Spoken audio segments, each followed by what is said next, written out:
అంతా ఆడవాళ్ళు చేసే ఫోటోలు పెట్టారు. దీనికి ఫుల్ స్టాప్ పెట్టాలి. ఇంటి పనులు కూడా 50% మగవాళ్ళు 50% ఆడవాళ్ళు చేసే ఫోటోలు పెట్టాలని మేము పుస్తకాలు కూడా మార్చే పరిస్థితి. ఇట్లా అనేక సంస్కరణలు మేము తీసుకొచ్చాం. గౌరవ ముఖ్యమంత్రి గారు గతంలో చెప్పారు, ప్రతి ఏటా డిఎస్సి మేము నిర్వహిస్తాం. నవంబర్లో మళ్ళీ టెట్ మేము పెడుతున్నాం. సుమారుగా 3,40,000 మంది మొన్న టెస్ట్ రాశారు. అధైర్యపడద్దు, మళ్ళీ డిఎస్సి మేము నిర్వహిస్తాం. పారదర్శకంగా మళ్ళీ మేము వచ్చే సంవత్సరం డిఎస్సి ఓపెన్ చేస్తామని ఈ సభాముఖంగా తెలుపుతున్నాం. 150 రోజులు ఒక చరిత్ర. Never before never after. మీ అందరి దయ వల్ల, ఆంధ్రుల ఆశీస్సుల వల్ల 3 తరాలు మా కుటుంబంలో డిఎస్సి నిర్వహించడానికి అవకాశం వచ్చింది.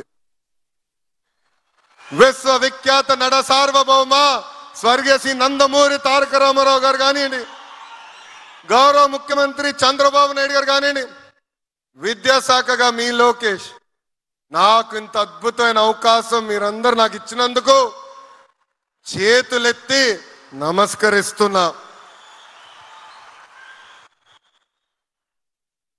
నన్ను చిన్నప్పుడు చాలా గారాబంగా ఇంట్లో పెంచినవాడు, కానీ రాజకీయాల్లోకి వచ్చిన తర్వాత నాలో చాలా మార్పు వచ్చింది. 2019 ఎన్నికల్లో గౌరవ ముఖ్యమంత్రి గారు అన్నారు, నువ్వు ఎక్కడ పోటీ చేస్తావంటే మంగళగిరిలో పోటీ చేస్తా అన్నా. ఆయన అన్నాడు, ఎందుకు, ఎప్పుడు గెలవని నియోజకవర్గం కదా అని. అందుకే నేను పోటీ చేస్తాను సార్ అన్న. ఓడిపోయా. నా వల్ల గౌరవ ముఖ్యమంత్రి గారు అనేక అవమానాలు ఎదుర్కొన్నారు. కానీ ఒక పట్టుదలతో, ఒక కసితో నేను పనిచేసి తిరిగి అక్కడనే నేను గెలిచా. ఇది మీ అందరికి ఎందుకు చెప్తున్నానంటే, ఒక పట్టుదల, ఒక కమిట్మెంట్తో పనిచేయాలి. విద్యా వ్యవస్థలో మనం మార్పు తీసుకురావాలి. ఎంతసేపు Finland, Delhi model of education కాదు, ఆంధ్ర మోడల్ ఆఫ్ ఎడ్యుకేషన్ ప్రపంచానికి మొత్తం చూపించాల్సిన బాధ్యత మనందరి పైన ఉంది.